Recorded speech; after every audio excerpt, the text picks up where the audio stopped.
L'été 2010, à Paris, ma vie ressemblait à un conte de fées jusqu'à ce que le prince charmant se révèle être une grenouille. J'étais fiancée à Antoine, un homme que je croyais aimer plus que tout. Je vivais une idylle parisienne, un rêve éveillé, jusqu'à ce que je découvre sa trahison.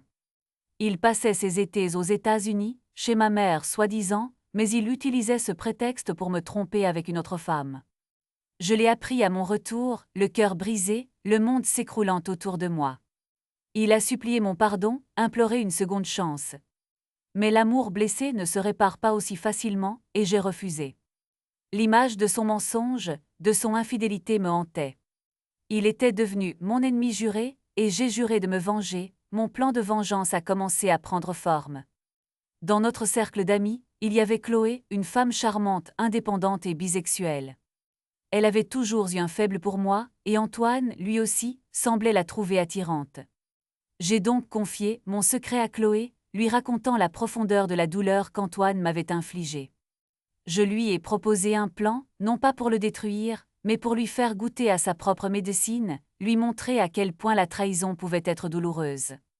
Chloé, loin de se contenter d'une simple vengeance, avait une idée bien plus audacieuse. Elle a commencé par le consoler, à prétendre être son soutien dans cette période difficile. Elle a tissé sa toile patiemment, avec une finesse qui m'a surprise. Petit à petit, ils se sont rapprochés et une relation amoureuse est née. 6 mois plus tard, Antoine, aveuglé par l'amour ou plutôt ce qu'il pensait être de l'amour, a déclaré sa flamme à Chloé. Un sourire sadique s'est étalé sur mon visage lorsque j'ai appris la nouvelle. L'étape suivante était la plus importante, le moment où tout allait s'effondrer pour lui. Je possédais une clé de son appartement. Une nuit, Chloé et moi nous sommes rendus chez Antoine, pendant qu'il était au travail. Lorsque Antoine est rentré, il nous a trouvés enlacés sur son lit, nos lèvres se touchant. La scène a été explosive. Antoine a hurlé, insulté, accusé, déversant sa colère sur nous. Il criait que j'étais une menteuse, une manipulatrice, que j'avais orchestré tout ça. Mais ses cris de rage étaient creux, vides, insignifiants. Chloé, impassible, l'a regardé droit dans les yeux et a lâché une phrase glaciale. « Je n'ai jamais rien ressenti pour toi, espèce de menteur infâme !» Son visage était un tableau de souffrance. Les larmes coulaient sur ses joues, le masque de la virilité brisé en 1000 morceaux. J'aurais aimé immortaliser ce moment, le graver dans le marbre, pour pouvoir le revoir à chaque fois que je doutais de moi.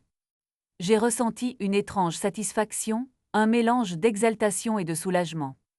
C'était la fin de notre histoire, la fin de sa domination sur moi. La revanche était complète et plus satisfaisante que je ne l'aurais imaginé. Il a disparu de notre vie, effacé de notre cercle d'amis comme s'il n'avait jamais existé. 15 ans plus tard, j'ai reçu une demande d'amis sur Facebook de sa part, l'audace et l'impudence. Je l'ai ignoré bien sûr. J'ai gardé le secret de notre vengeance, un trésor précieux, un souvenir de la manière dont j'ai repris le contrôle de ma vie.